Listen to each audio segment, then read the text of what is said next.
दो बिल्लियां थी, गुरु बिल्ली और शिष्य बिल्ली। गुरु बिल्ली की सोचने और समझने की क्षमता बहुत अलग थी। वो इंसानों को बड़े ध्यान से देखती और उसे समझने की भरपूर कोशिश करती। ध्यान से देखने के कारण उसके अंदर ध्यान का उदय हुआ। उसने कुछ ऐसा एहसास किया जो केवल मनुष्य के लिए ही करना संभव था। तब एक दिन उसे मोक्ष का ज्ञान प्राप्त हुआ। उसने ये बात शिष्य बिल्ली को बताई। तो शिष्य बिल्ली ने पूछा कि मोक्ष से क्या होगा। तो गुरु बिल्ली ने कहा कि मैंने सुना है कि सब समाप्त हो जाता है, कुछ नहीं रहता, मैं भी नहीं रहूंगी। शिष्य बिल्ली ने कहा कि ऐसे मोक्ष का क्या फायदा जब हम ही ना रहें। मुझे तो ऐसे ही आनंद आता है। मजे से चूहे मारकर खाओ, इस जीवन में कितना आनंद आता है। इस जीवन में सुख है, दुख है, सब कुछ तो है। फिर ये मोक्ष पाकर क्या करना है। तब तो ये सब कुछ छूट ही जाएगा ना। जहां ये सब कुछ मिलेगा ही नहीं तो वहां जाकर क्या फायदा। गुरु बिल्ली ने कहा कि मैंने ध्यान किया है, इससे मुझे एक अलग ही अनुभव हुआ है जो मुझे बिल्ली रहते हुए कभी नहीं हुआ। मैंने अलग एहसास किया। जब ये सब इतने अजीब हैं तो मोक्ष कितना अजीब होगा। मैं उसे भी जानना चाहती हूँ, भले ही मैं ना रहूं। और एक दिन ध्यान करते करते गुरु बिल्ली मोक्ष को प्राप्त कर गई और उसकी मृत्यु हो गई। शिष्य बिल्ली ने कहा, अजीब पागल गुरु बिल्ली थी, अपना पूरा जीवन व्यर्थ के कार्य में ही गुजार दिया। बिल्ली की ऊर्जा जो उसके शरीर से निकली थी वो प्रकृति के हाथ में आई और प्रकृति ने उसकी ऊर्जा को पढ़ा और देखा कि इसमें इतना इंसानी एहसास कैसे आया। अब इसे दोबारा बिल्ली नहीं बनाया जा सकता। अतः उसे बिल्ली होने से मोक्ष मिला और उसे इंसानों के रूप में जन्म मिला। और फिर वो दोबारा उस घर में आई जहां उसने बिल्ली बनकर अपना जीवन बिताया था। और उस घर में अभी भी वो शिष्य बिल्ली चूहे पकड़ रही थी। आप सोच रहे हैं कि वो बिल्ली जन्म लेकर वापस आई, लेकिन वो बिल्ली नहीं रही थी, अब वो इंसान बन चुकी थी, उसे मोक्ष मिल चुका था। अब उस बिल्ली ने उन्नति कर ली थी। उसे अगर आप बिल्ली कहेंगे तो वहां पर वो हंसेगी कि आप पागल है। तो मोक्ष के ऊपर वाली स्थिति हम कभी नहीं समझ सकते जब तक हम ध्यान में नहीं उतरेंगे। तब तक हमें ऐसा ही लगेगा जैसा उस बिल्ली को लग रहा था कि मोक्ष पाकर क्या मिलेगा। कुछ लोग पूरी उम्र पूजा पाठ में लगे रहते हैं, लेकिन उन्हें भगवान का कोई एहसास नहीं होता। ना ही उन्हें भगवान दर्शन देते और ना ही कभी उन्हें भगवान का एहसास होता है। ऐसे में सवाल ये उठता है, क्या भगवान सच में है?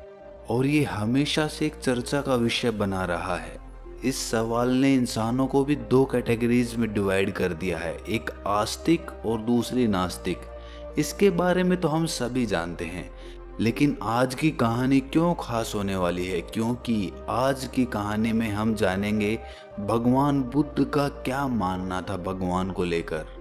इससे पहले आपके जो भी विचार रहे हों, लेकिन इस कहानी को सुनने के बाद आपके विचार बिल्कुल क्लियर और स्पष्ट हो जाएंगे कि भगवान है या नहीं है। अगर हैं तो उन्हें कैसे प्राप्त किया जा सकता है। तो चलिए बिना टाइम वेस्ट किए आज की कहानी शुरू करते हैं। इससे पहले कि आप इस कहानी में खो जाएं, इस चैनल को सब्सक्राइब जरूर कर लें। तो चलिए कहानी शुरू करते हैं। बहुत समय पहले की बात है। एक बहुत ही बड़ा विद्वान क्षत्रिय आदमी था। इस आदमी के ज्ञान के आगे बड़े बड़े विद्वान हार मान जाते थे। जहां भी ज्ञान की बातें होती या शास्त्रार्थ होता तो ये आदमी वहां पर पहुंच जाता और अपने ज्ञान से सबको हैरान कर देता था। इतना ज्ञान होने की वजह से इस आदमी को अपने ज्ञान पर घमंड होने लगा था। खुद को बहुत बड़ा विद्वान समझने लगा था। उसे लगता था कि वो सबसे बड़ा ज्ञानी है, सब उसके आगे फीके पड़ जाते हैं। एक दिन इस आदमी को बुद्ध के बारे में पता चला कि उन्हें ज्ञान की प्राप्ति हुई है। इससे इस आदमी को अपने ज्ञान को और ज्यादा श्रेष्ठ दिखाने का मौका मिला।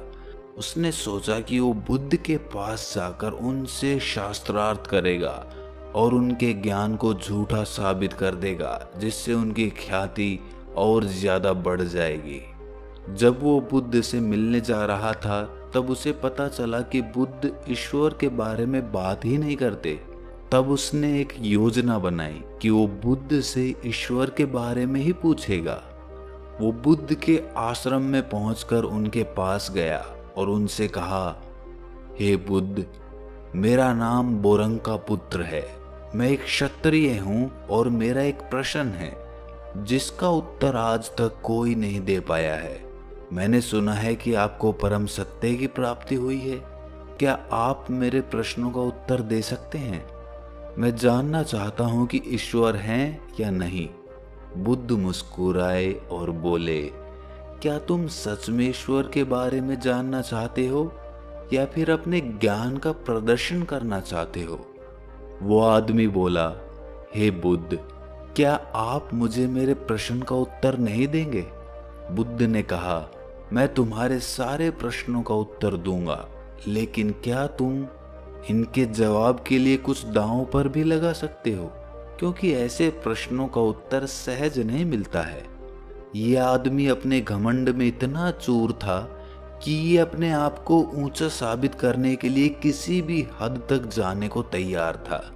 इसीलिए उसने बिना सोचे समझे बुद्ध से कहा कि आप जो भी बोलेंगे मैं वो करने के लिए तैयार हूँ, लेकिन आपको मेरे प्रश्न का जवाब देना होगा।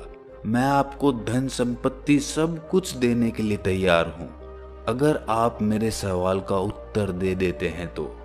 बुद्ध मुस्कुराए और बोले, मुझे ये सब नहीं चाहिए। आदमी ने कहा, फिर क्या चाहिए आपको? बुद्ध ने कहा, तुम्हें 2 सालों तक मेरे पास रहकर मौन धारण करना होगा। अगर तुम ये कर लेते हो तो मैं तुम्हारे सारे प्रश्नों का उत्तर दे दूंगा। ये सुनकर उस आदमी को बहुत बड़ा झटका लगा। उसने सोचा कि ये बुद्ध ने क्या मांग लिया। इसका मतलब ये हुआ कि 2 वर्षों तक मैं अपने ज्ञान का प्रदर्शन ही नहीं कर पाऊंगा। इससे अच्छा तो होता कि बुद्ध मेरी जान मांग लेते। लेकिन ये आदमी क्षत्रिय था और इसीलिए जुबान का पक्का था। वो कह चुका था कि वो सब कुछ दांव पर लगाने को तैयार है, इसीलिए वो अब पीछे नहीं हट सकता था। उसने अपने दिल पर पत्थर रखकर बुद्ध से कहा कि मैं तैयार हूं। बुद्ध ने कहा कि आज तुम आराम करो, कल से मौन शुरू कर देना। वो आदमी पूरी रात बेचैन रहा, उसे नींद भी नहीं आई। वो सोच रहा था कि मैं कहाँ फंस गया। अच्छा खासा अपने रास्ते जा रहा था, यहाँ तो मेरी बाजी ही उल्टी पड़ गई। अगले दिन वो उठा और उसने मौन शुरू कर दिया। उसने एक दिन तो जैसे तैसे निकाल दिया, लेकिन दूसरे दिन वो बेचैन हो गया। उसे एक एक पल काटना बहुत भारी लग रहा था। ऐसे ही करते करते 4 महीने निकल गए। वो बुद्ध के शिष्यों को उनसे प्रश्न करते देख जवाब देने के लिए बहुत व्याकुल हो जाता था। इन 4 महीनों में वो बहुत बदल गया था। उसे अब क्रोध आने लगा था, लेकिन कुछ बोल नहीं पाता था। वो हमेशा गुस्से में लाल रहता, जैसे शुद्ध बुद्ध खो दी हो। वो हताश और निराश होकर इधर उधर देखता रहता। एक दिन वो बड़ा सा पत्थर लेकर बुद्ध के पास गया और उसे वहीं पर पटक कर वहां से चला गया। ये देखकर बुद्ध उसके पीछे गए और उसे एक तालाब के पास ले जाकर कहा कि मैं तुम्हें थोड़ी देर के लिए मौन तोड़ने के लिए इजाजत देता हूँ। तुम चाहो तो मुझसे कुछ पूछ सकते हो। उस आदमी ने ना में सर हिला दिया। इस पर बुद्ध ने कहा कि ठीक है, तो तुम मेरे सवालों का जवाब गर्दन हिला कर देना। इस तालाब में देखो, क्या तुम्हें चंद्रमा दिखाई दे रहा है? आदमी ने हाँ में सर हिला दिया। फिर बुद्ध ने कहा कि तुम इस तालाब में एक पत्थर फेंको। आदमी ने पत्थर लेकर तालाब में फेंक दिया।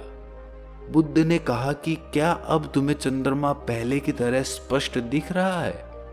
आदमी ने ना में सर हिला दिया। इसके बाद बुद्ध ने कहा, जैसे शांत पानी में चंद्रमा वैसा ही दिखता है जैसा कि वो होता है, और जैसे ही तुमने उस तालाब में पत्थर फेंका तो वो चंद्रमा स्पष्ट दिखाई देना बंद हो गया।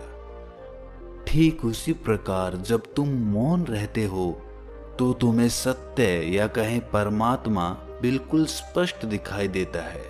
लेकिन जब तुम्हारे अंदर विचारों की हलचल पैदा होती है, मतलब तरह तरह के विचार आते रहते हैं, जाते रहते हैं, तो उसमें सत्य दिखाई नहीं देता।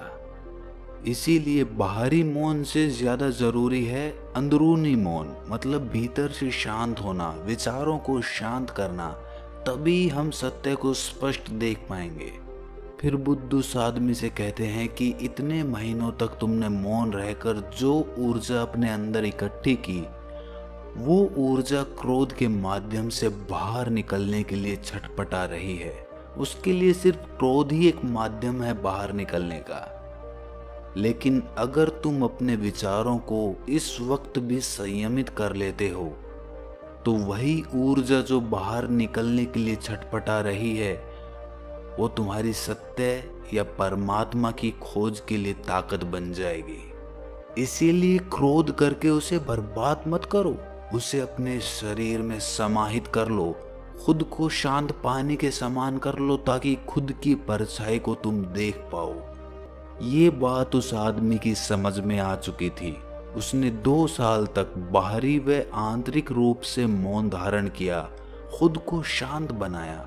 2 साल बीत जाने के बाद बुद्ध ने कहा कि तुम्हारे मौन के 2 साल बीत चुके हैं, तुम्हें जो पूछना है वो पूछ सकते हो।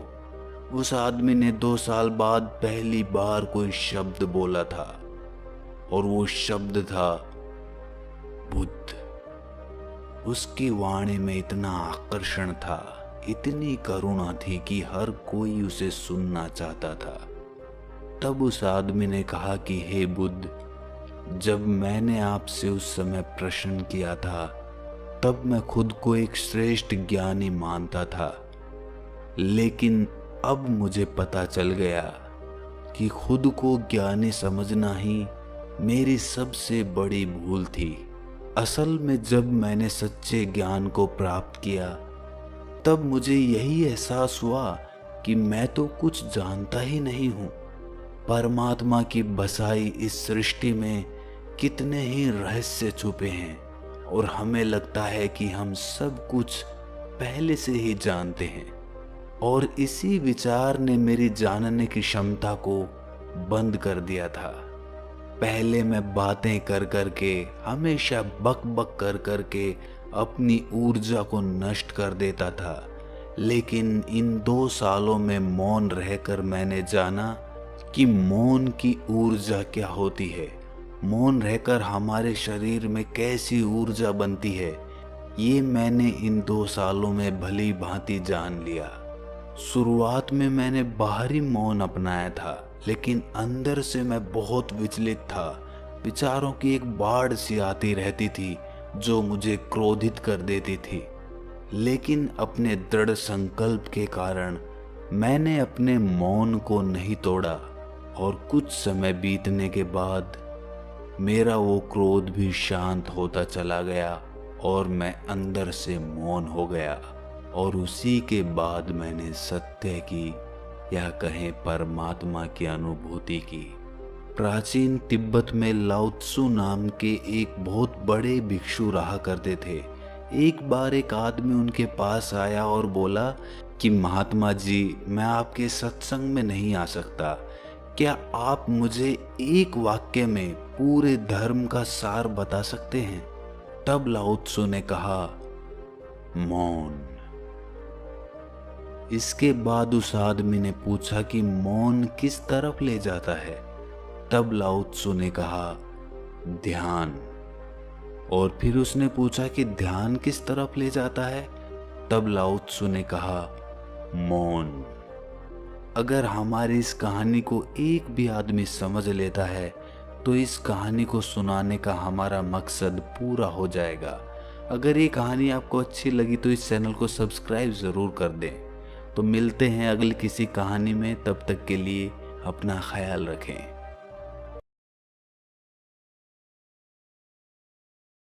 Thanks for watching. Please subscribe.